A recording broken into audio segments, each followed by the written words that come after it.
മുതലപ്പുഴയിൽ ബോട്ടപകടവും മരണവും തുടർക്കഥയാണ്. പുലിമുട്ട് നിർമ്മാണത്തിലെ അശാസ്ത്രീയതയാണ് അപകടങ്ങൾ കൂടാൻ കാരണമെന്ന് റിപ്പോർട്ടുകളുണ്ട്. മുതലപ്പുഴയിലെ പുലിമുട്ട് നിർമ്മാണത്തിലെ അശാസ്ത്രീയത എന്താണ്?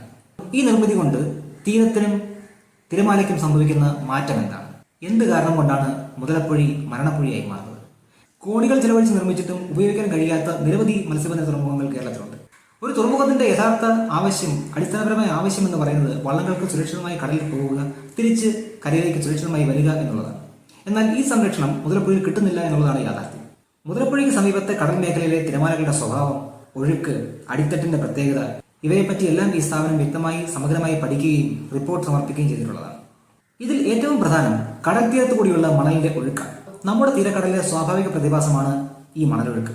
ഇതിനെ സെഡിമെന്റ് ട്രാൻസ്പോർട്ട് അല്ലെങ്കിൽ ലിറ്ററൽ ഡ്രിഫ്റ്റ് എന്നെല്ലാമാണ് പറയുന്നത്. DWPRSന്റെ പഠനത്തിൽ കണ്ടെത്തിയത് മുതലപ്പുഴയ്ക്ക് സമീപം മണലൊഴുക്കിന്റെ തോത് കൂടുതലാണ് എന്നാണ്. ഈ കാരണം കൊണ്ട് മണലടിഞ്ഞ് പൊഴിമുഖം അടഞ്ഞു പോകാനുള്ള സാധ്യതയും അവർ ചൂണ്ടിക്കാട്ടി.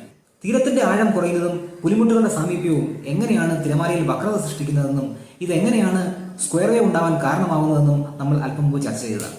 ഇത്രയും കാര്യങ്ങൾ വെച്ച് നമ്മൾ വിശകലനം ചെയ്യുമ്പോൾ തീർച്ചയായിട്ടും പുലിമുട്ട് നിർമ്മാണത്തിലെ അശാസ്ത്രീയതയും പൊഴിമുഖത്തിന്റെ കൃത്യമായ പരിചരണമില്ലായ്മയുമാണ് മുതലപ്പുഴയെ അപകടകരയാക്കുന്നത് അല്ലെങ്കിൽ മരണപ്പുഴയാക്കുന്നത് നമുക്ക് മനസ്സിലാക്കാം.